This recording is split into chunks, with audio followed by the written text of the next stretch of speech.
2026 2027 శ్రీ పరాభవనామ సంవత్సరం ఉగాది రాశి ఫలితాలు. రాశి వారికి ఈ ఉగాది ఒక మాటలో చెప్పాలంటే జీవితం ఒక కొత్త దిశ తీసుకునే సంవత్సరం.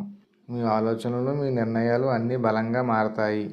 ఈ రాశివారి నక్షత్రాలు: మూల 1, 2, 3, 4 పాదాలు, పూర్వాషాఢ 1, 2, 3, 4 పాదాలు, ఉత్తరాషాఢ 1వ పాదం, 9 పాదాలు ధనుసు రాశి వారి జాతకులు. ఈ రాశివారికి ఆదాయం 14, వ్యయం 11. ఈ సంవత్సరం ఆదాయం బాగుంది, ఖర్చులు తగ్గుతున్నాయి. విభూతం 5, అవమానం 6. ఈ రాశివారికి సపోర్ట్గా మాట్లాడేవారు తక్కువగా ఉంటారు.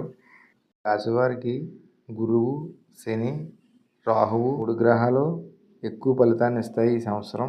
ముఖ్యంగా గురుగ్రహం మే చివరి నుంచి చాలా శుభ ఫలితాలు ఎక్కువగా అందిస్తారు. డబ్బు విషయంలో ఆదాయం ఎక్కువ వస్తుంది ఈ రాశి వారికి. అలానే శని భగవానుడు చాలా శుభ ఫలితాలు ఇస్తారు. ఎందుకంటే గురు దృష్టి శని మీద ఉంటుంది. చాలా మంచి ఫలితాలు ఇస్తారు. ఈ సంవత్సరం శ్రమ ఉంటుంది, ఫలితం కూడా అలాగే ఉంటుంది. ఈ రాహువు ఆ రాశి కుంభరాశిలో ఆయన సొంత రాశి అవుతుంది. ఈ రాశి వారికి రాహు జాతకంలో బాగుంటే శుభ ఫలితాలు ఎక్కువగా ఇస్తారు. సంవత్సరం ఈ రాశి వారికి అన్ని అనుకూలమైన పరిస్థితులు ఎక్కువగా ఉన్నాయి. చాలా బాగుంటుంది. రాశిలో ఈ 9 పాదాల్లో మీ నక్షత్ర పాదం ఏంటన్నది కామెంట్లో తెలియజేయండి.